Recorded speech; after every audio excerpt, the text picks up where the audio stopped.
Labas vakaras.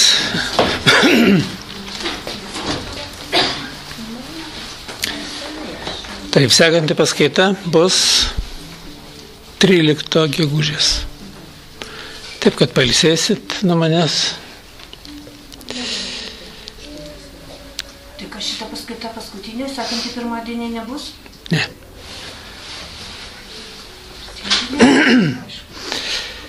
Tai va, taip, kad galėsit ramiai gyventi, bandysit patys pasiklausyti paskaitų, jeigu norėsit, iš interneto. O šiandieną gal truputį pakalbėsiu vis dėlto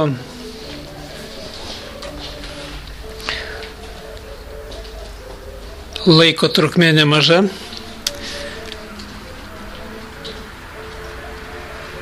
Kadangi manęs nebus, tai reikės tvarkytis patiems. O tvarkytis, tai reikės tada prisiminti informaciją. Visų pirma, tai sakyčiau taip, stengtis kiek įmanoma ramiau gyventi. Ramybė yra sveikatos turtas ir pats pagrindas sveikatos. Ramiai gyvenant yra žymiai lengviau išspręsti problemas ir išvengti problemų. Tai vat, bet jeigu kas nors tokia atsitiko, nepamiršti atgailos sistemos,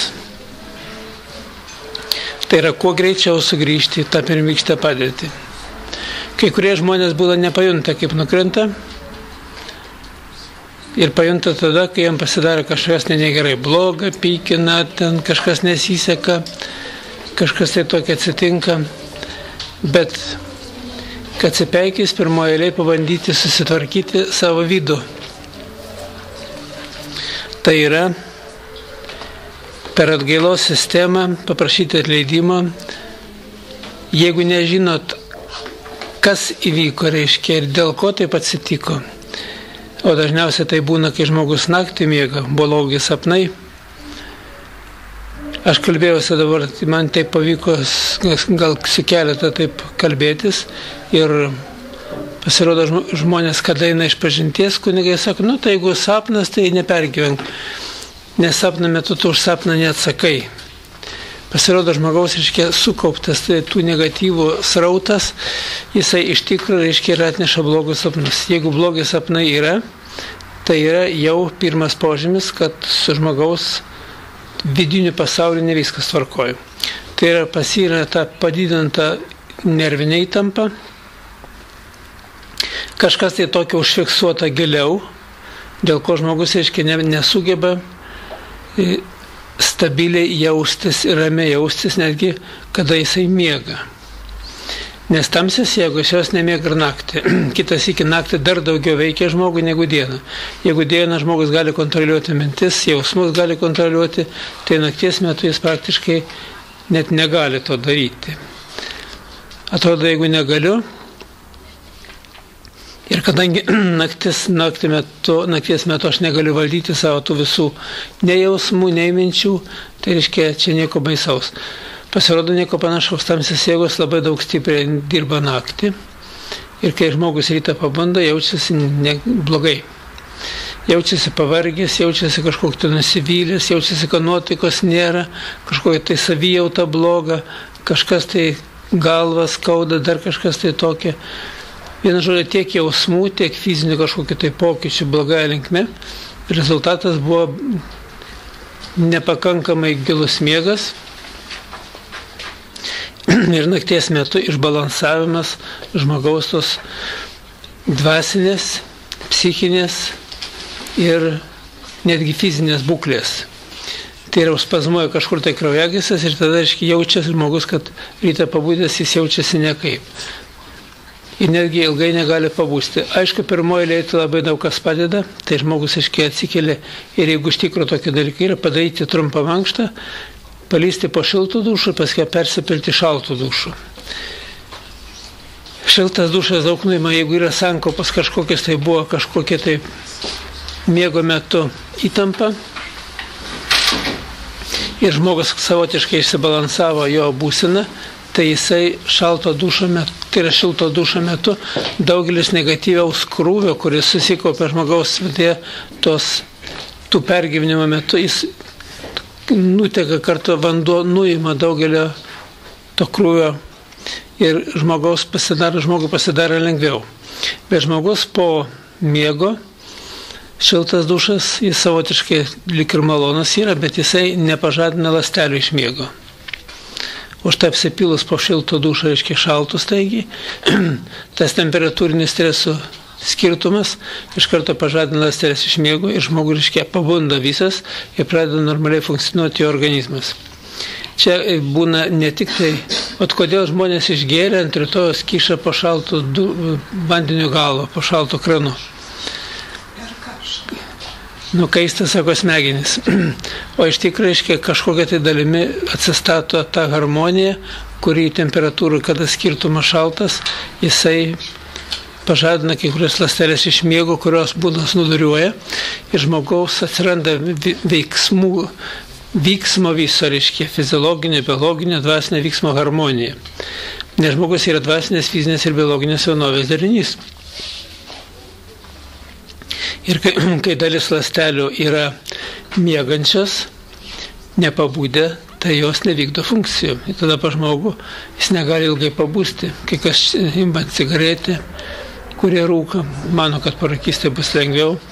Tai ne visuomet būna lengviau, nors rūkio metu irgi spazmus, kai žmogus įtraukia dūmą, reiškia, spazmuoja kraujagyslės, jas irgi kažkokia tai būdu daug greičiau išjudina iš miego, bet toli gražu čia nėra tas pats geriausias variantas. Geriausias variantas tai yra mankšta, šaltas dušas. Jeigu nepraeina, kitas iki matai, kad kažkas tai taip sujaukta ir negali atsipalaiduoti, tai galbūt nueiti į bažnyčią pasimelsti. Galima tą daryti ir namuose, bet bažnyčia būna kitokia aplinka. Užeini, gali sėdėti, jokių mišių nieko nevyksta, bet tiesiog, reiškia, atsisėdai, pasimeldė arba pasimeldė prieš kažkokį tai iš tų šventųjų, prieš mergelės Marijos paveikslą ir atlikti tokią reikia atgailą. Visais momentais arba visuomet, kuomet arba ryte, arba vakare prieš miegą, turi būti atgaila. Nes atgaila, kai atlieki, tai pa žmogui tada daug kas apsivalo, ką prisimeni, ko neprisimeni, irgi bendra forma, kad kaltininkai atleistų vieni kitiems, nukentėjusi kaltininkams, o viešpats atleistų mums visiems ir suteiktų netgi komuniją. Ir gali netgi švenčiausią dvasinę komuniją priimti, įsivaizduodamas, kad esi prie altoriaus.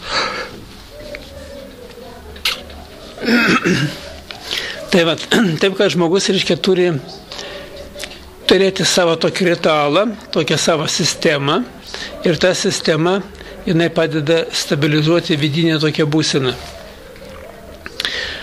Jeigu nesigauna niekas, reiškia, tada galbūt reikėtų netgi pasiguosti vyrui arba žmonai. Jeigu bendrai, reiškia, šitą informaciją žino, tai reiškia, arba ten mamai, tėčiai. Ir bendra informacija, jeigu jie žino šitą informaciją, tai yra dviese galbūt pasimelsti, paprašyti atleidimo, dėl ko padėtis tokia ir ramiai nusiteikus, pereiti tokią dvasinę ramybę. Tai yra patys didžiausi, reiškia, paprasčiausi būdai ir patys stipriausi, bet išsilaisvinimai iš negatyvios informacijos, sankaupo ir atstatymas harmonijos, dvasinės, fizinės ir biologinės. Jeigu atsitinka tai darbe, tai reikėtų darbe, reiškia, irgi pirmoje paprašyti atleidimo tam, kad tas žmogus atleistų tau, ant kurio pyksti, pačiam atleisti tam žmogui, kuris iššaukė tą pyktį, o viešpats paprašyti atleidimą ir skirti maldą, šviesią maldą. Ir atsirišama nuo to blogio, nes kada žmogus su blogiu gyvena, tai jis praktiškai įsilaisvinti negali. Jeigu tai yra vaikai, yra pridarę kažkokią tai aibių, tai su vaikais irgi reikia paprastai palaiminti jų gyvenimą, paprašyti atleidimą savo tėvams, seneliams, prosiams ir kitiems žmonėms, dėl ko vaikas toks yra. Kodėl jis taip elgesi, kodėl jisai linkęs daryti kažką tai blogo arba isterikuoti. Ir jeigu yra kažkokie tai kaip apsėdimai, piktosios dvasios, ten būna tokie momentiniai prisijungimai ir būna pastovus, pas kai kurios reiškia vaikus, o tėve mūsų maldoj, ypatingai jie visą reikėtų naudoti. Tai ne tavo karalystė viešpatie mano vaiką. Į mane patį, į mano vaiką, į mano reiškia vyrą, ten į mano žmoną. Tesie tavo valia mane, mano vaikutė, mano reiškia vyras esybėje, mano žmonoje, žiūrint, kuris smelsis, ar tai vyras. Ir jeigu yra, o jeigu seneliai, tai reikia, kad vaikams ir anūkams, ir anūkų tėvams būtų atleista. Ir jeigu nuoširdžiai šitas atliekama tavo atgailos sistema, tas nuoširdus prašymas ir po to nuoširdžiai apspinduliuojanti malda labai stipriai paveikia būseną. Žmonėsgi šiandien, ką labiausiai daro, tai reiškia su pykčiu bando padaryti tą harmoniją, statyti ir gėrį. Per pyktį niekuomet nestatysi harmonijos, tik tai sujaukti padarysi, nes vaikas užpyks ant tavęs, kad ant jo šaukia rėki. Ir nebus jokios harmonijos tarpusavio santykių. Atvirkščiai kažkokia tai laikotarpį bus dar didesnės sujauktis ir nuo tos sujaukties tiek vaikų blogai, tiek mamai blogai, tiek tėčių blogai, tiek broliukui, tiek sesutė ir kitiems, kurie reiškia tarpusavio kontaktuoja blogai.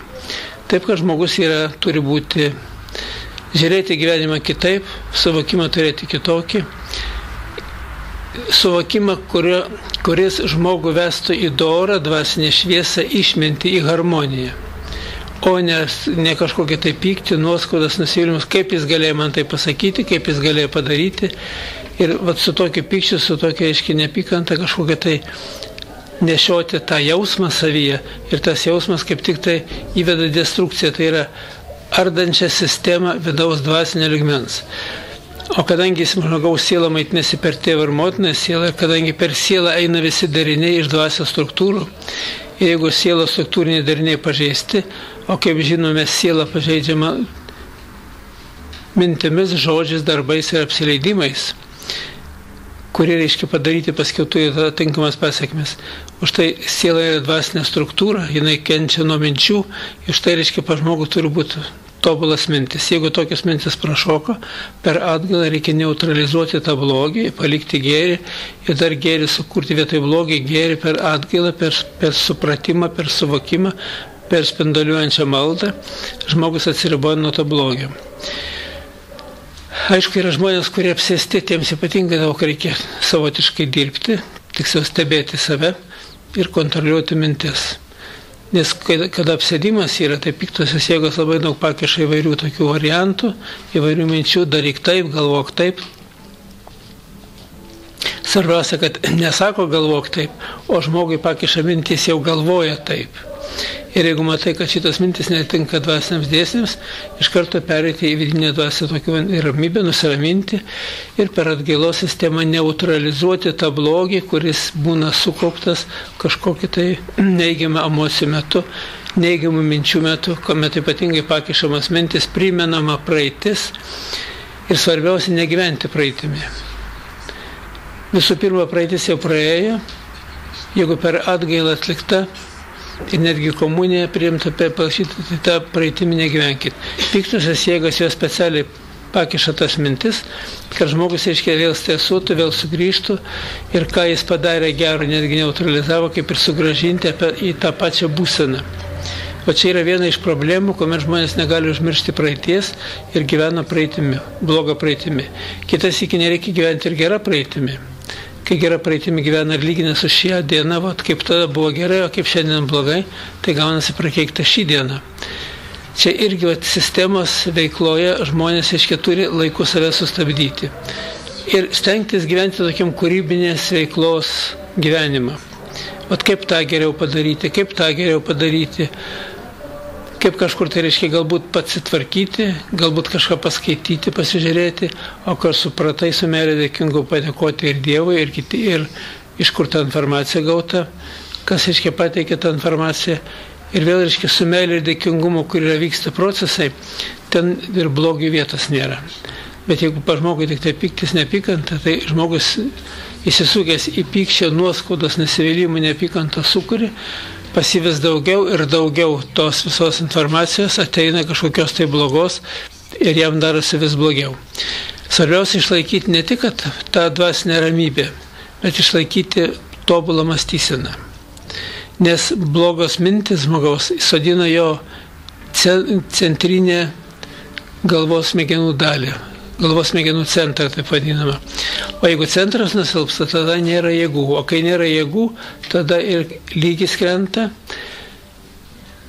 Viskas į kompleksą tokį susijungia, tada žmogui nėra jėgų, žmogus pyksta, nepatenkintas, kaltina vyrą, kaltina žmoną, kaltina vaikus, kaltina tėvus.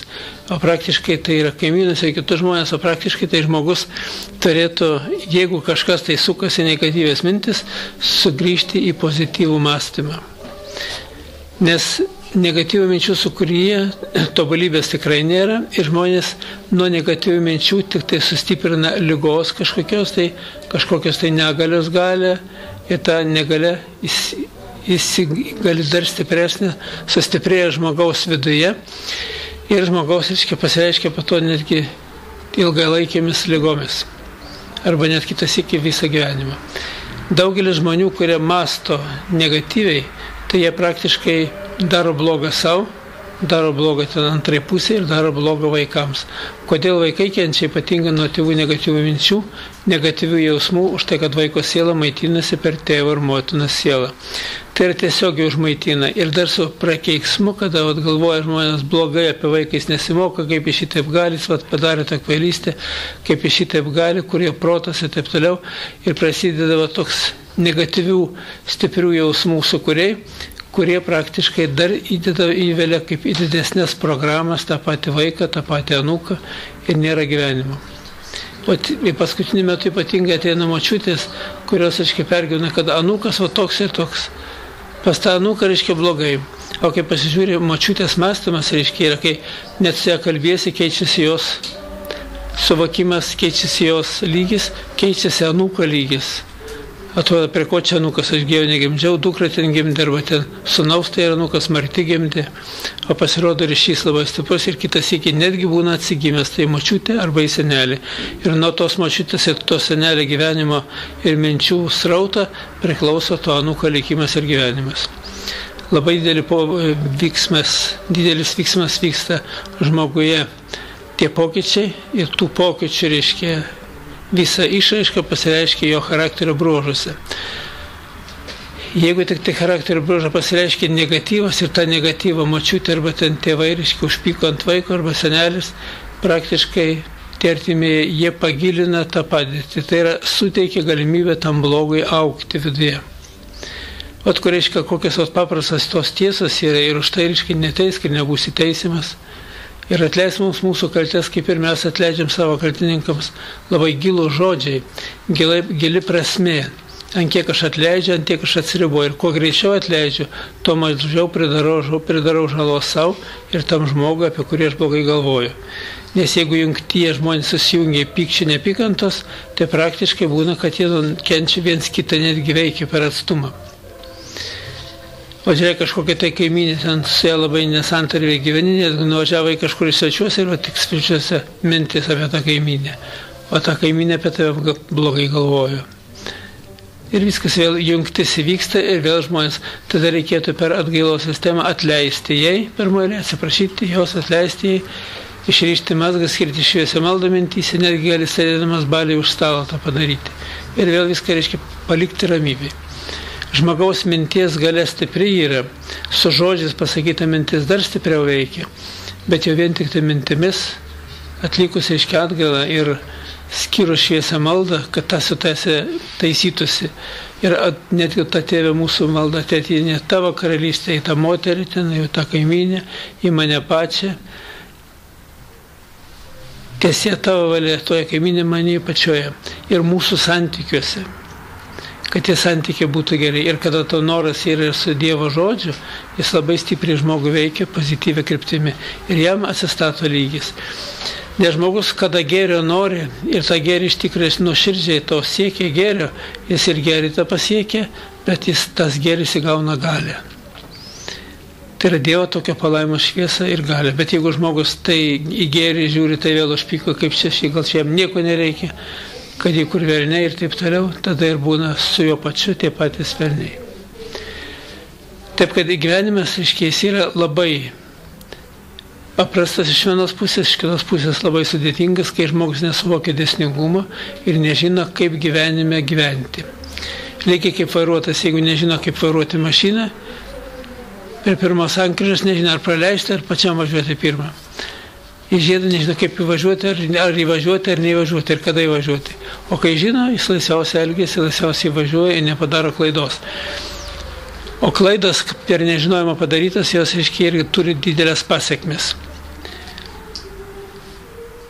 Visą tą žmogų baudžia ne už tai, kad jisai ten blogėtis yra, gerėtis yra, bet už tai, kad jis daro klaidas ir nesupranta, kad jis blogas klaidas daro ir toliau jas daro ir tokiu pačiu dar giliau ir giliau vis sminga į kažkokią tai prarąją.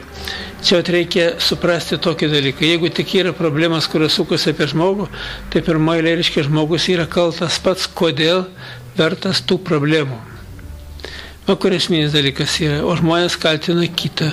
Vyras kalta, žmona kalta, vaikai kalti, kad pas mane šiandien taip yra, o praktiškai žmogus kaltas pats, kodėl į šitą situaciją netgi pakliuvo ir kodėl jisai turi tą problemą. Tai va taip, kad į gyvenimą reikia žiūrėti išmintingai, ramiai, kūrybingai, kitaip padėtis nesikeičia. Atvirkščiai, jeigu žmogus papuola kažkokią tai sūkurį, ta padėtis blogėja. O kodėl blogėja? Todėl, kad pats žmogus tą padėtį kaip veikdamas negatyviai, sustiprina to negatyvo vyksmą. Tai yra ne tik pačio negatyvo, bet tos būsenos tokį būvį, kuris praktiškai paskiau neleidžia kaip iš to užburto rato išeiti. Taip, kad žmogaus mintis kūrėjo, jos yra gelbstinčios ir kūrenčios, o mintis ardytojo, jos žmogus pats save ardo ir paskui nepatenkintas gyvenimu, nepatenkintas likimu, nepatenkintas visko, kas supa aplinkui. Bet priežastis yra ne žmoguje, tai yra ne tose situacijose, o priežastis yra jo mąstysenai. Net į tą patį daiktą žmogus žiūri skirtingai. Pat požiūris yra paprastas požiūris. Atneši pusę stiklinės vandens. Vienas sako, pustuštė stiklinė. O kitas sako puspilnė stiklinė. Ir tas teisus, bet kuris sako puspilnė, tai jam atrodo, kad daugiau yra. O kur sako pustuštė, tai tam atrodo, kad mažiau vandens yra. Tai vat, netgi žodis pasakytas su mintimis, jisai duoda ypatingą tokį atspindį. O jeigu nieko negali padaryti ir kažkokias mintis, tai reiškia tada pereiki maldą, įsivaizduodamas pačią maldą, jos vyksmą, ir atsiriboti nuo tų minčių. Ir jeigu maldoja, tai yra lengviausia atsiriboti. O kada, reiškia, bando su pykčiu, bet su kažkokia tai neigiamas emocijos, bando, reiškia, kažkaip yra mintis, bet nieks nesigauna. Bando užsimiršti, nesigauna. O kada su malda lengviau. O dar geriau, reiškia, yra pakeisti kalbą. Apie kažką tai kalba blogą, jeigu žmogui nervuoja, tai geriau nutilai ir padavai kažkokį tai klausimą. Ir vyksmas vyksta. Aš atsimenu, kažkada tai aš eksperimentuodavau daug. Atvažiuoju troleibusą, kaip aš jau esu pasakojęs atvejį, įlipau į troleibusą ir visas troleibusas įkaitęs, reiškia, nuo tokia dvasinė kaitra. Ten moteris sėdi ir pasakoja, kad kaip jai yra blogai gyventi. Čia Lietuvoje, iš Rusijos, reiškia, parvažiavusi, tremtinė, ir dabar Lietuvoje nieks nepadeda, jai blogai čia ir taip toliau. Ir argumentuoti taip kalba, ir visas troleibusas jaučiasi to, kad visi sudirgė, reiškia, nuo to jos pokalbio. Aš tai pagalvoju, gerai, betgi buvo pasier gerų įvykių gyvenime. Ir paprašiau, kad jinai pakeistų, reiškia, tą kalbą, bet paprašiau per atstumą kitam gale troleibusą, paprašiau, kad tos šviesios jėgos duotų kokį tai signalą, kažkaip to pakeistų, kad jinai pradėtų gražiai mąstyti. Greta sėdintis vyras uždavė klausimą ir jinai pradėjo pasakoti, kaip jai buvo Rusijoje gerai. O paskui jinai pravažiavo 2 sustojimus, tai visą troleibusą tie žmonės aiškino, kaip jai sugrįžti atgal į polikliniką, nes nevažiavo į polikliniką. Matot, kaip įjungiama, reiškia, kai žmogus kalbėdamas įjungia visus į tą bendravimą ir netgi mintimi žmogus, kuris nukreipia mintis tą pozityvę kryptimi, reiškia, ta pozityvi mintis sudaro visai kitokias sąlygos, kažkas tai uždavė klausimą ir vėl, reiškia, jinai pakeičia visai kalbą jau į kitą pusę pakrypo. O paskiau, kad jinai išlipo, tai visas troleibusas šnekėjo apie ją, kaip čia vieni, kad jinai tokia, kita, kad jinai tokia. Matot, kaip uždegamas, reiškia, uždega žmogus ir mąstyseną, ir tą kalbų srautą tarpusavį, reiškia, bendravimą, savo poelgį, savo elgesio ir savo tokią būseną. Taip, kad žmogus turi būti pirmoje eilėje kūrėjų ir kūrėjų pats savo, nes jeigu kūrėjai savo, kur tvarka, dorą, šviesą, išmintį ir sugeba perduoti kitiems, tai jo ta pozityvi dalis iš tikro jam nekenkia, o atvirkščiai. Jis savotiškai balus tos uždirba gyvenimo. Ir žmogus, kuris negatyviai mąsto, paskiau apie kiti negatyviai kalba ir vėl jį sugrąžina kažkokią tai tokią pirmykštę būklę. Ypatingai, jeigu yra glaudus ryšys, kažkokio tai nesantarvės, nesąmonė kažkokių tai. Bet jeigu tik tai tokias mintis sugrįžo, net jeigu tas žmogus taip mąsto, vėl atstatyti atgal harmoniją. Tai reikia išmokti harmoningai gyventi. Pirmoje eilėje pačiam su savimi, o paskiau su visais aplinkiniais, ypatingai su artimaisiais žmonėmis, su mama, tėčiu. Juk nebereikalo duoti 10 Dievo įsakymą gerbti tėvą ir motiną. Kokius juos beturėtum, reikia juos gerbti. Nepasakyta, kad gerb gerus tėvą ir motiną. Jeigu negeri, tai negerb. O pasakyta gerb, kokius turi praktiškai. Tai žmogus turi suprasti, kodėl taip yra. Nes kai gerbi tėvą motiną, iš jų ištekų įsileidai tą šviesę paveldėjimą karmą vadinamą, o jeigu negerbi, įsileidai į save tas blogas gyvenimo patirtis, kurios veikia. O veikia tos patirtis iki 8 kartos, taip kad ten apie 1000 tėvų senelių prosenelių ir jie visų reiškia tie kažkokie tai nuoskaudos, nusivylimai gyvenime pragyventi, tos, kur bet gailos suformuotos negatyvės mintis, jos niekur nedingia, yra su jais ir savotiškai kaip ir perimėjas. Ir atvirkščiai, kai žmonės gilins informaciją, keičiasi mirusių tėvų senelių prosenelių rodikliai. O čia kas įdomiausia yra visi karma, močiutė, ten senelis kažką tai padarė, sakau, tu už juos pasimelsk. Žiūrėk, netgi kitas iki aš ten kažko tai užsiimu, sakau, naik į kitą kambarį, pasimelsk, kai paskui ateisi. Ateina iš kito kambarį, senelio močiutės rodikliai kitokie. O pradžia reiškia, ne tik senelės močiutės, kai jo rodikliai ir senelės ir močiutės rodikliai kitokie. Žmogus veikia, reiškia, visą mūsų tą esamą pasaulį. Tiek mirusių vadinama, tiek gyvųjų, nes mirtis siela nemiršta ir tada sielos derinį žmogus labai stipriai veikia. Jeigu siela miršta, tada yra kai kurie kiti niuansai. Nes gyvybės sielą žmogus gauna per tėvą ir motiną sielą. Jeigu yra sielos suardyti dariniai, tai kitas iki, kad paskiau sunkiai sekasi ir savam gyvenime. Tada belieka tik arba iš tėvą ir iš motinos pusės tą derinį paimti, arba iš močiučių senelių, kai žmonės kai supranta, suvokia. Bet jeigu nežino, tai jie nesikreipia ir to nedaro. Ir dar labai daugelis gyvena savigraužai. Kai kurie negali atleisti kitiems, o kai kurie žmonės negali atleisti savo. O ta savigrauža daveda irgi atitinkamo lygio patį likimą, sveikatą, į susirgimų sritį, į likimą, nesėkmę, nelaimės sritį. Negalima gyventi savigraužą. Tada naikini pats save, naikini save ir nori gerą gyvenimą. Bet ir vakar atėjo moteris, ne vakar, tai yra šiandien. Ir jinai sako, kaip reiškia, jinai vienu momentu nenorėjo gyventi. Norėjo, prašė mirties. Na dabar ta mirtis artėja prie jos. Dabar jinai pergyvena, kad jau reikės mirti. Mat, kaip keičiasi žmogaus mintis. O kada norėjo mirties, reiškia, ir prašė mirties, kad kuo greičiau numirtų, kad anūkas, reiškia, auga ne taip, kaip turi augti, tai geriau aš nematyčiau, kaip jis auga. O tas anūkas dabar auga, ir anūkas terorizuoja ir tą pačią močiutę, ir tėvus, ir taip toliau. Gyvenimas yra labai sudėtingas, kai nežinai informacijos ir kai žinai, bet nesugebi jos panaudoti, tada tik tai kaltini kitą ir pat save. o kai žinai ir sugebi kaip panaudoti, tai praktiškai yra išeitis. Šiandieną moteris skambina iš Vokietijos. Ir dabar, kadangi aš ten turėjau po Velykų nuvažiuoti, tai visi ten laukia, reiškia. Bet esminis dalykas yra tame, kad, aš sakau, tai jinai kaip paprastai būna gyrė, kad tu čia kaip čia padėti, taip toliau. Aš sakau, tai gal būtų dar geriau, jeigu manęs nepažinotumėte. Ne, sako, jau tada būtume, jie tada buvo įsiskyrę.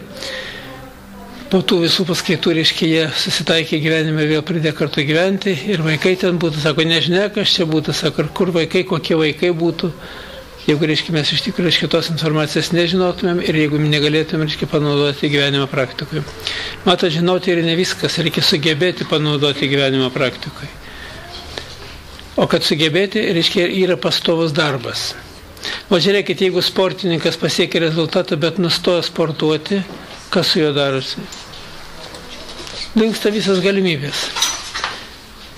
Jeigu žmogus, netgi žino informaciją vaikystėje, ten netgi patarnauja bažnyčiai, viskas gražu, o dabar atrodo, kad toks, kad, kaip jis sako, galėjo tai pasikeisti. Ogi visas keitimasis yra priklauso labai nuo tėvų, aišku, nuo aplinkinių žmonių, bet nuo informacijos žinojimo. Ir kol žmogus nesugadintas, jisai turi informaciją žinoti tą tobulybę. Ir paskiau, kai jis papuola kurias situacijas, mato, koks skirtumas tarp tobulybės ir netobulybės. Tai yra viena. Antra, kada jisai žino tobulą informaciją, jis sugeba išlipti iš blogos padėties, o kai neturi jos, jis nesugeba nieko padaryti. O žmonės žino informaciją ir tai klajoja po tą pasaulį juodąją. Tai mintis užvaldė, tai kažkokia tėvos neprakeikimas, siunčia kažkam, tai pyksta žmogus. O kas yra pyktis? O pyktis ant savo vaiko, pyktis ant savo anūko. Juk pyktis tai yra prakeikimas. Jis jau suformuoja negatyvų srautą. Ir tas srautas eina iš močiutės, iš senelio, iš tėvo, iš motinos. O paskiau nori, kad vaikas būtų sveikas.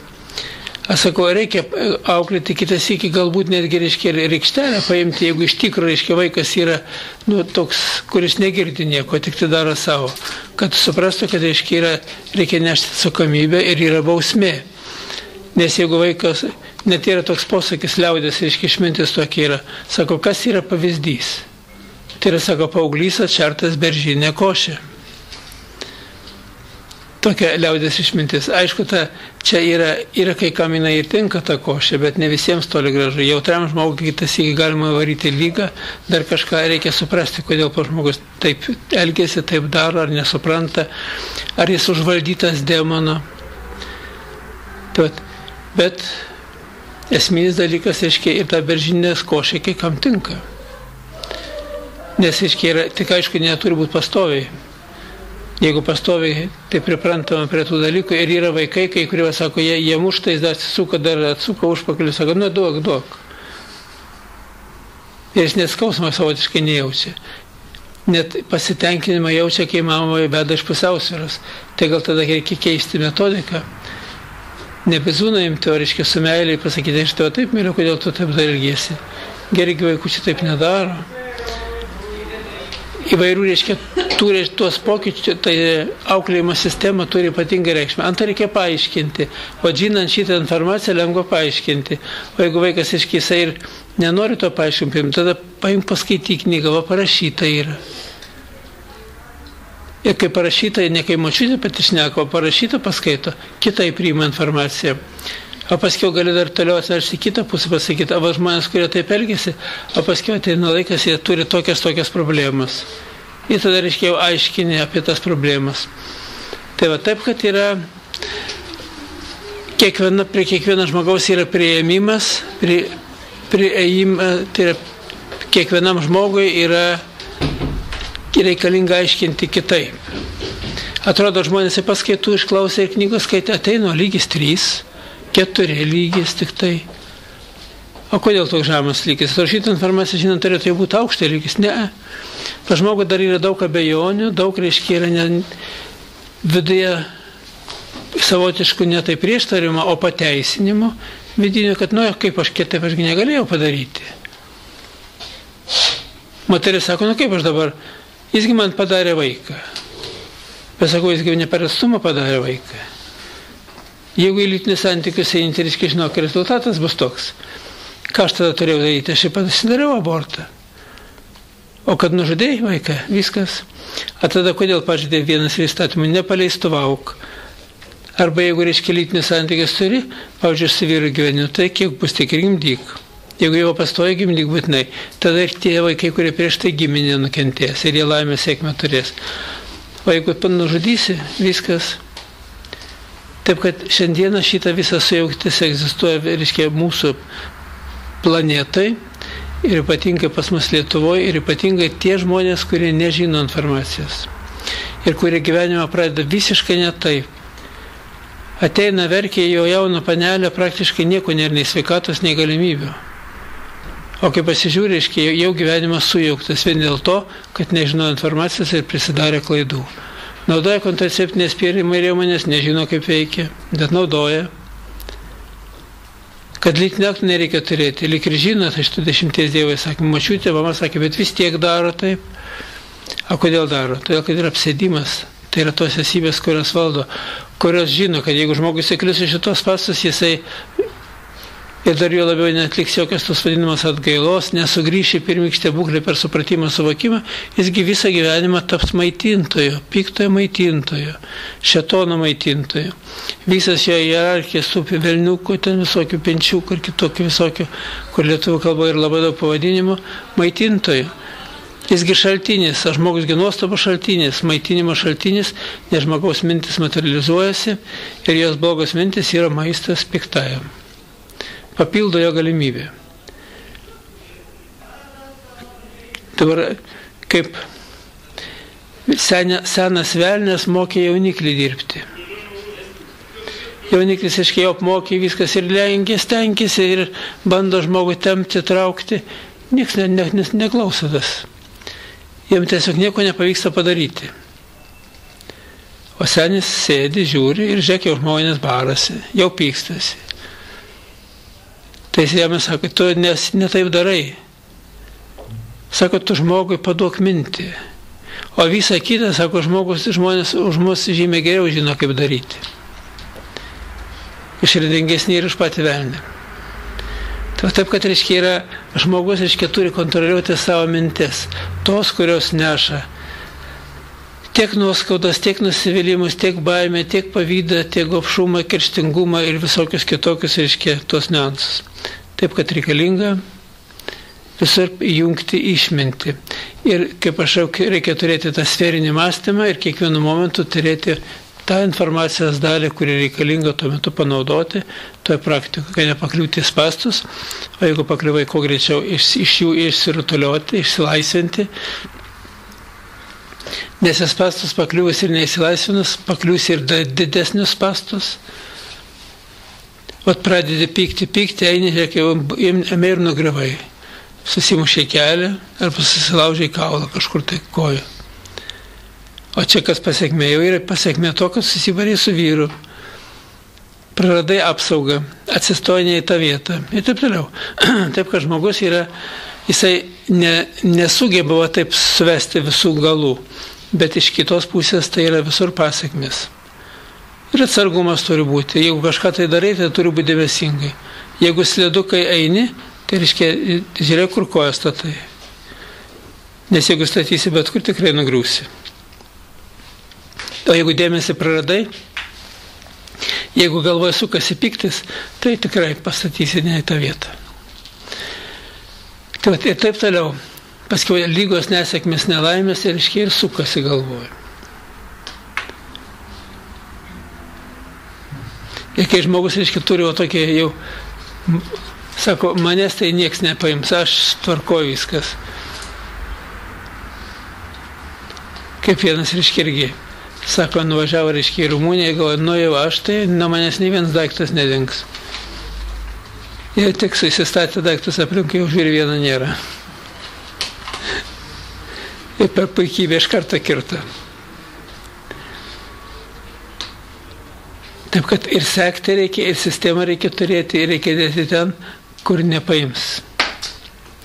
Vienu žodžiu, reikia į tuos dalykus žiūrėti ir pagarbiai, ir nebūti užtikrinti visur, kad jau aš viską darau taip, kaip reikia, o kažkas tai kitas kaltas. Jeigu jau kažkokią situaciją pakliuvai, reiškia kaltas ir pats, kodėl tu į ją pakliuvai. Kodėl ne Jonas, ne Petras, o pats pakliuvai.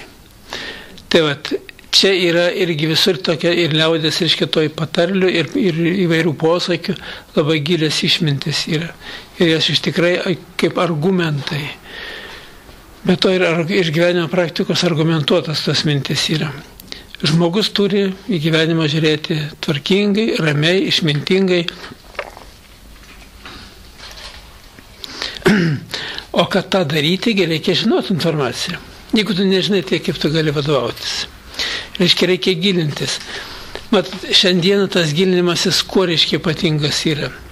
Ir kodėl taip svarbus. Jeigu anksčiau žmogus gyvena, jis laukarė, atsikėlė, jis reiškia ten karvės, ten pameldžė, ten avis išvedė, pririšo, ten paskui atėjo laikas, reiškia, perkelė į kitą vietą, pagirdė, darbą dirba, padarė ir jums reikia gerai. Nu, kai kurie eina, reiškia, sako, vis reikia eiti ir eiti su tais kibirais, nepatenkintas, tas paskui ir ligonių tampa. Bet jeigu, reiškia, žmogus taip yra, va, čia gerai padariau, va, čia pagirdžiu, va, dabar jau gyvuliukai sotus ir aš pats galiu atsipūsti ramiau, tada jie pasiriškia, viskas gerai yra.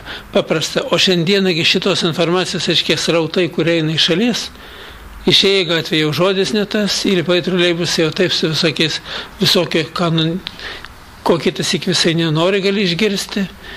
Tai tą nepasitenkinimą ir irzlumą, ir dirglumą žmonių, ir vis kiekvienas kažkur tai veikia, naini parduotuvė, tie dviniai laukai, kurie yra iškinė, kiekvienas gali pabūti ilgai tenai, nori subėgti iš tos parduotuvės, ypatingai tos, kur didelės Maksimas ir visas. Ir taip toliau, tai yra žmogus kaip labai veikia dirgikliai. O kad dirgikliai neveiktų, aišku, reikėtų kiek galima mažiau ten kažkur tai landžiati ir knaisiotis, o reiškia, tai kas reikia nusipirkai, sąrašą turi ir išėjai. Kita vertus, reiškia, jeigu išgirsi kokį blogą žodį, irgi nepykti. Pamatai kažkas tai ne taip yra, nu ką, gali arba pasakyti, arba, reiškia, tiesiog ramiai palikai tą būseną ir pats nesudirgti vidus. Jeigu sudirgęs vidus, jis iš karto sukelia neigiamą emocijų srautą, o tos neigiamas emocijos tolimesnės pasekmes. Ir onkologinė įtampa didėja, ir galvos smegenų centras silpsta, ir bendra veikla tokia žmogaus irgi silpsta. Žmogus sako, pavargau. O kai pasižiūrėjo tas nuovargis, tai yra harmonija. Dvasia, siela, galvos smegenų, energetika ir kūnas pasižiūrėjo harmoniją tik 30%. Tai jis ne tik, kad pavargo, jis jau ant suoliuko pasėdėti negali normaliai. Jam vis dar daugiau mintis blogas sukasi. Tad reikia tvarkyti mintis. Ir išmokti tvarkyti, reiškia gyvenimo požiūrį, keisti į patį gyvenimą.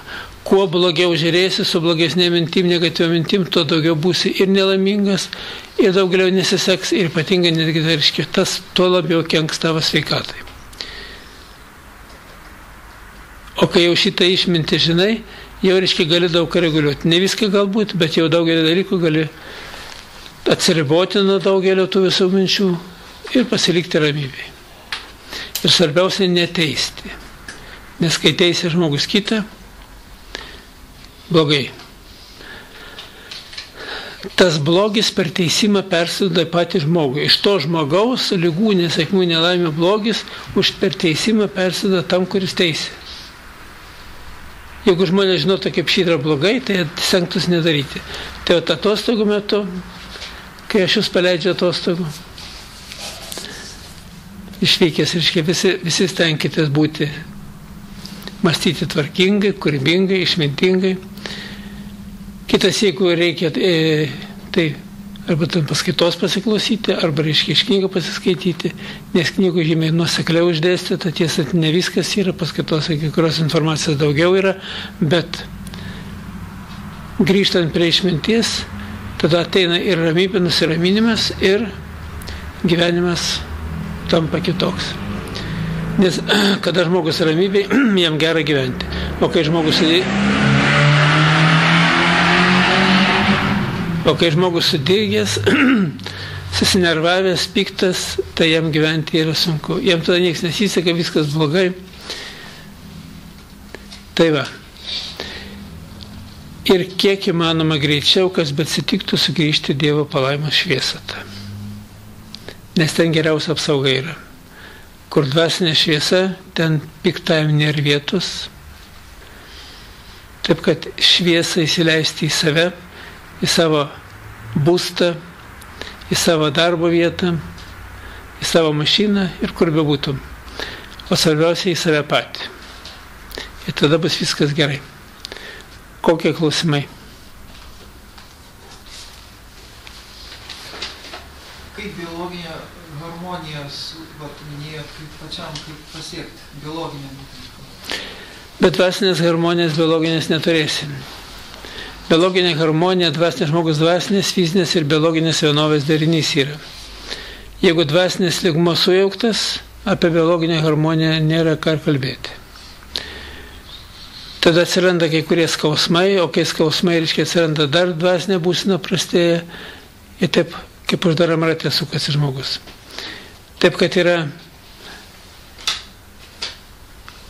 pirmenybę reikėtų atiduoti išmintingai dvasiniai ramybei. Kas bebūtų, pirmoji nusiramink. Ir jeigu išmoksi nusiraminti kuo greičiau, tai tuo mažiau turėsi įvairios ir fizinės kančios, ir nesėkmių nelaimių, ir seksis viskas žymiai geriau. Tiek darbas, tiek verslas, tiek pats gyvenimas. O jeigu tik tai daleisi dvasinę harmoniją sujaukti, tai praktiškai kitos harmonijos, reiškia, irgi jos labai stipriai kenčia. Tik tai yra inercija. Dvasinė, jeigu harmonija, reiškia, iš karto nuo minčių keičiasi, tai ir tas nuotaika kinta, tai tos nuotaikos pokyčio rezultatai gali atsirasti po kelių dienų, po kelių valandų, kartais būna ir staigiai. O čia reikia, kaip stipriai veikia ta dvasinė harmonija. Sardymas tos harmonijos į priešingą jausmą, nuoskaudos, nusvilimų, baimės jausmą. Mat yra žmogus papuola į situaciją, per 5 minutės pasidaro žilas. Kas įvyko? Kas taip greitai nudažė plaukus? Matot, ant kiek pokyčiai galingai vyksta, kaip jie tiesiog kaip kažkoks tai energetinis rautas praeina ir viską pakeičia žmoguje. Taip kad stengtis, reiškia, kur žinai, kad kažkokia tai nesąmonės ten bus, tai geriau į tą balių neiti, geriau neiti į tas bendrijas, o daugiau bendrauti ten, kur yra harmonija. Dvasinė, fizinė, biologinė harmonija. Kur žmonės ieško gėrio, kur kūrybinę galią naudoja. O dar, kai žinai dvasinės harmonijos pagrindus, galėjom paskui ir patarti, žiūrėk, kaip visai kitaip žmonės jaučiasi. Juk aš nieko nedarau. Aš jokio, reiškia, nei ten demonų išvarinėjimą nedariau. Nei, reiškia, atrodavo tokio tik per maldą, per atgalą harmonijas. Stengiesi statyti žmogui ir žmogus, kai harmonijas stato, visiškai kitaip jaučiasi atitinkamą laikotarpį, kol vėl pats jos nesunaikina. Nesvardo tos harmonijos. Tai va, reikia žmogui išmokti pačiam. Labai geri specialistai naikinti, o atstatyti kažkodėl tai specialistas menkas. Tai reikia išmokti ir atstatyti harmoniją. O kad išmokti atstatyti, reikia jos neardyti. Tada yra savaime daug kas gaunasi. Ir ypatingai gaunasi per suvokimą, kai žmogus nori gėrio ir gėrė siekia tikrai gėrio, o ne kažkokią pykčią neapykantą, tas gėris sugrąžina į patį harmoniją. O gėris, kur yra? O atgailos sistemai svarbiausia yra atleisti, kai piktadarį ir blogdarį nori gėrio ir Dievo palaimas, kad iš to blogiečio taptų geriečiu. Bet kad taptų geriečiu, reikia norėti taip, kaip gerėti su visa meilė, šiluma, dvasinė tokia, su geronoriškumu. Nori, kad žmogus taptų gerėtis, o ne taip, kad jį kur velniai ir kad jis taptų gerėtis. Taip neišeina. Tai va, nenaudoti piktų žodžių, piktų minčių, piktų jausmų, nes vat kaip Bruce Liptonas rašo, kai jis gerai peržvelgė tyrimo medžiagą, 18 metų tyrimo medžiagą klonavimo srity, ir pamatė, kaip iš viską yra atėję išminti supratimą, ne šiaip savo, o bendrą lygį, kur, reiškia, žmogus sukaupęs per tiek metų, Tada medicinos mokslas, praktika ir teorija. Netradicinės medicinos praktika teorija, netradicinės medicinos praktika ir teorija. Ir senųjų bei naujųjų tikėjimų dvasinė išmintis susijungia vieną visumą, kada pasidaro aišku, kodėl reikalingas dvasinis tobulėjimas, kodėl reikalingas fizinis tobulėjimas. Ir jeigu didžiųjų gydytojų tarpe supranta profesorius akademikas, kodėl operaciją lygiai taip pat padarai, vienam gyvena, kitam lygiai taip pat padarai mirštą. Tai vat, už tai kaip žmogus susikoncentravęs, susirentavęs ir kas jame dominuoja. Jeigu dominuoja blogis, blogis naikina žmogų. Jeigu dominuoja gėris jo viduje, gėris iškyla, padeda išsigelbėti, pasveikti. O tą gėrį ir blogį dominuoja žmogaus mintis ir jausmai. Tai va taip, kad pozityviai mąstyti, pozityviai galvoti. Kokia dar? Kada kviestis angelą sargą, o kada šventąją dvasią? Angelą sargą kviestis. Angelą sargą reikia duoti jam neapriboti galimybės save apsaugoti. Tai yra ne angelą sargą reikia kviestis pirmaliai, o paprašyti nuodėmė atleidimo, dėl ko angelas sargas nesugeba tavęs apsaugoti. Kur esmė yra. Ar žmonės kviečiasi šventąją dvasią, tą kviečia, o jeigu tu nevertas tos palaimos šviesos, tu jos ir negausi. Reikia būti vertam. O jeigu vertas tu esi, tai ir prašyti nereiks. Jeigu vertas būsi. Taip žmonės kviečiasi, angelas sarga, taip toliau, taip. Bet angelas sargas žino puikiai savo pareigas. Tai žmogus atsiriboja nuo jo, neprileidžia palaimą šviesos prie savęs, to angelo sargo veikimo galimybių. Ir galvoja, kad angelas sargas paliko jį. Jis niekuomet nepalieka, žmogus jį pats nuo jo atsiriboja, per pyktį, nepykantą, nuoskaudos, nusivylimus, blogas mintis ir susilpnina jo veikimą. Įsileidžia piktąją dvasią, tarp savęs ir angelo sargo, ir angelo sargas negali padėti. O ta piktoji dvasia, jau kaip Kristus moksle pasakyta. Kai apaštalai ir fariziejai, Kristus buvo susitikę kartu, eina pietauti ir apaštalai neatsiplauna ranko, o fariziejai plauna rankas ir sako, kaip jūs prieš valgį rankų neplaunat. Tai Kristus ką sako? Visas blogis ne iš išorės į vidų eina, o iš vidaus į išorę. Ir jeigu to blogį sukaupė potencialą, nuo savęs atitolina angelą sargą, pats sėdi dališkim žmogus šiandien, o angelas sargas galvot kaip iki to pastato. Koks 50 metrų nuo savęs. O tarp šitos tas sluoksnis juodas yra ir per tas sluoksnis neleidžia angelui sargui apsaugoti. Bet aš dar parodysiu tą patį paveiksliuką.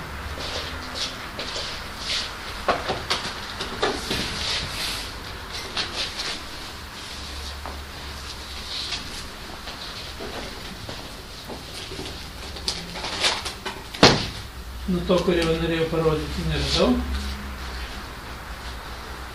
Aš tai parodysiu iš tos knygos.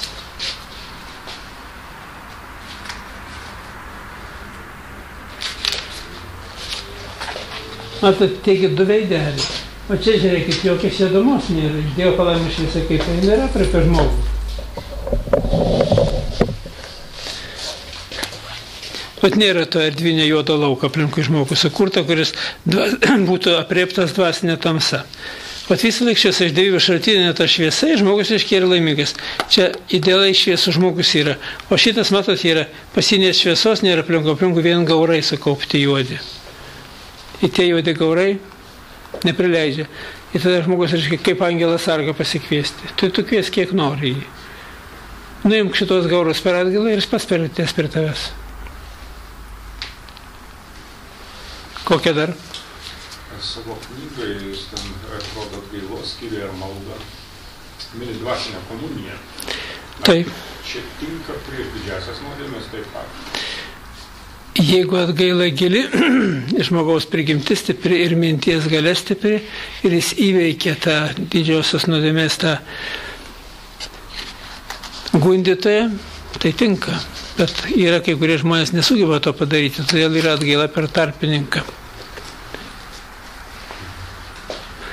O čia jau žmogus, reiškia, taip yra sunkiai, kitas iki netgi jis atliko ir jam to pirmiau pasidarė, atrodo, viskas įvyko, bet iš tikro piktasis davė galimybę, tu taip manai, gerai, tai mes tavo ramiai palaikysime, paskiau tą tavo blogį panaudosime ateityje. Ir suteikia lyg ir pradžio, atrodo, neprikimba, viską duoda laisvai, gerai, gyvenk taip. Bet kai reikia, tai pajungia tave kaip reikiant. Ir tada gaunasi, kaip arklys, kai nutrūksta, ar gaudo vyrą, atsimena, niekaip negali. Tai dobelų ten parauna, arba ten duonas, reiškia, prieš vėją. Tai yra pavėjų, kad vėjas pūstų į arklio pusę ir kuš, neša jau tą ištiesęs ranką, tas pajuta kvapą duonas, arkliai labai mėgsta duoną. Iš viso, reiškia, duona kvapą skleidžia, avižas ten mažiau skleidžia jau. Ir viskas, reiškia, jis eina, paskui apynas tai uždėjo, jie tada batagai nugarą, jie davai. Išlėja pykti savo ant to arklį. Tai va ir žmogus, reiškia, taip gyvenime. Ir žmogui taip, piktasis jėgas, davai, daryk, mes tau padėsim. O kai padarėjai, paskui įkinko. Nes tu jau jūs pastas esi, tu niekur pabėgti negali. Tai va čia yra. Ir kada jaudama tą prieper, jeigu šviesa per silpna žmogaus, jis negali išeiti į viršų. Tada jis ir kreipiasi pas kunigą, pas egzorcistą netgi, kada ir kunigas padėti negali. O jau ką kalbėti apie patį save, kad galėsiu išlipti. Tai va yra, sistema yra, o tai dvasinė sistema yra sutvarkyta. Ir žmogus, kada gyveno gyvenime per pyktį, neapykantą, nuoskaudos, nusivylimus, jisai įkliūna į spastus. Ir paskiau praranda galę, dvasinę šviesos galę. Ir tada jis stokoja jos ir negali įsilaisvinti. Už tai ir duota sistemoje, mūsų krikščionybės sistemoje, katalikų sistemoje, kur žmogus per atgailą, per tarpininką sugeba išsilaisvinti, jeigu jis nuoširdžiai tą atgailą atlieka. O pats toli gražu ne visuomet. Kokie dar klausimai? Kai kurie žmonės turi galimybę, reiškia, bendrauti su mirusiųjų dvasiom, tėvais, seneliais, nesvarbu iš šalimais, bet būna taip, kad, reiškia, susitikus su ekstrasensais arba su jogais, jie aiškina jogai, kad su mirusiais bendrauti griežtai draudžiama, nes mirusiai vampiruoja į žmogaus energiją ir bijo eiti į amžinybę. Taip čia yra dabar. Prirašyta daug visko. Kaip kam kas atrodė, taip ir rašė. Aš bendrauju, pasikalbu kartais, pasako, ką pasakyti dukrai, ką pasakyti sūnui. Aišku, ir visas tas gerai išmintingas, reiškia, patarimas, kitas iki pats atsiprašo. Bet tai yra žiūrint, kaip bendrauji. Jeigu tu su baime ir su pykčiu bendrauji ir prisimindamas kažkokį tai blogį, taip, apie mirusius arba gerai, arba nieko. O jeigu išmintingai išminti pasako, taip. Vat kaip tas senukas Daugpilyje miręs. Kas labiausiai vertino tą amžinybę, pasakė, trūt su liuboviju, į malytvas liuboviju. Ir nieko nenuvampiruos. Atvirkščiai duoda to išminti, to dar geriau jautiesi. Matai, kokį žmogus pragyvenęs gyvenimą 9 metus ir 6 mėnesius, tai yra 5 mėnesius, beveik jau 100 metų ir pasako, kas labiausiai vertinama toje amžinybai. Ir nuo šito niekas nenuvampiruos. Bet jeigu pradėriškai bendrauti ir tu pamatai kažkokį kaip piktai, kaip šetoną, tu įsmerki, tai esi viskas, tu pakliūni tuos pastus. Ir ten būna ne jis, o būna apsirengęs juo. Ašgi knygoje rašau netgi, kaip viena moteris, matau Mariją, aš pasižiūrėjau, kad ten ne Marija. Ir sakau, tu viską stebėk ir pasakok. Pasakoju, aforija pasakoju, tai paskui kaip sušūks. Ir iš karto savie užsidarė, net virpėt pradėjo. Sakau, kas nutiko, tyli, nieko nesako. O paskui sako, kaip nusileidau žemyn, pradėjau žiūrėti, vietoj kojų kanopos velnių. Vat kokia Marija, matot? O čia jau tada vampiravimas, jau ne vampiravimas, o po šitokį reiškia bendravimo, reiškia, iš karto jau matosi, kas gavosi, kas buvo ten ir kokie sukėlė jausmus. Ir po šitų jausmų, reiškia, tokia, iš karto po žmogų gali tinkti viskas. Netgi tikėjimas gali tinkti. Priklauso nuo žmogaus lygio, nuo jo suvokimo, nuo supratimo. Ir yra kaip su žmogus konsultuoja žmogų, per maldas per viską atstatai, reiškia, jo būseną, būvį visą. Piktasis dvasias, kada jau žmogaus lygis pakyla, viskas jos nebegali būti ir išeina, žmogaus palieka jį. Tad vienas iki žiūri mane, sako, tu nebėjai, kad mes į tave įlysim. Ir tik įsigask. O pas mane tokia mintis, ką čia nauja sugalvoja, kaip mane paimti. Visai kitas mintis. Ir tokia atėjo mintis. Sakau, ne jūsų, o Dievo valiai. Jeigu Dievas leis, bet ne jūsų valiai. Ir viskas, ir iš karto dingo. O jeigu būčiau pasakęs, ne, aš stiprus, nepaimsit manęs, tai būtų per puikybę greitai suvystę matyti. Ir jeigu man būtų taip, tai sakau, aš žinau, kur galėčiau atsidurti, iš karto galbūt psichiatrinė ligoninė. Tai matot, kai yra už tai, kai aiškinu tos dalykus, kuriuos aš aiškinu žmonėms, reiškia, žmonės turi suprasti, kad reikia niekuomet nepalikti dvasinės šviesos to šaltinio, neįsileisti tamsos į save, neįsileisti tų abejonių, pykčio, nepykantas, nuoskaudų, nesivylimą, smerkimą, teisimą ir taip toliau. Visų neigiamų emocijų, kurios čia yra per jas, kaip tik tai yra atsiveria tas vampirizmas vadinamas, bet vampirizmas ne žmogus vampiruoja, o piktoji dvasia per tą žmogų pasijungia prie tavęs, kad jis žodį pasakytų, nes piktosios dvasios reiškia tų norų ir jausmų žmogus kitas iki nesupranta. Ir jis, kai galvoja gerai, jo to gero galvojimo permušti negali, tai kad kitas žmogus pasakytų blogą mintį, kažką įskaudintų, tada reiškia atveri kanalus piktajam pasimaitinti savimi. Tai vat netverti reikėjo. Dar norėjau paklausti, ar svarbus žmonių suderinamumas pagal horoskopus? Čia pilnas spaudelis? Ne pagal horoskopų žmogaus suderinamumas, o sielos ir jų mąstysena, kada yra, reiškia, kada būdų mąsto vieną kryptimi, siekia vieno tikslo, tada jų suderinamumas yra visai kitoks. O jeigu, reiškia, vienas žiūri į pietus, kitas į šiaurę, vienas į rytus, kitas į vakarus, vienas į šiaurę, o kitas, reiškia, kažkur į vakarus, tai vis tiek išsiskiria keliai. Žmogus, reiškia, turi suprasti dvasinį dėsnių svarbą ir siekti tobulybės, suvokime, supratime ir gebėjime pritaikyti gyvenimo praktikoje. Tai ir pats svarbiausias uždavinys žmogui, kad jisai nenuklystų nuo doros kelio. Kad nenuklystų nuo doros kelio, reiškia, yra tas 10 Dievo įsakymų. Ir dar yra.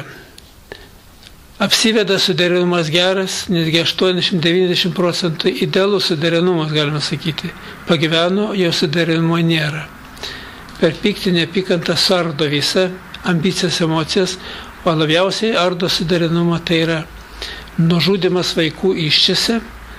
Ir netgi žmonės nežino, kad nužudo, reiškia, tai yra kontraceptinių priemonių ir spiralių naudojimas, kuris irgi yra žudymas ir žmogus net nežino, kad padarė tokią nuodėmę, o nužudžius vaiką iščiose, reiškia, nužudžius meilės vaisių ir meilė dingsta tarp sutuoktinių. Ir tada visas ir suderinumas baigėsi. O piktam, jisai visą laiką dirba tam, kad pas žmonės suderinamumo nebūtų. Kad juos dominuotų pyktis, nepykanta, barniai, nesantarvė, viens kito keiksnojimas ir taip toliau.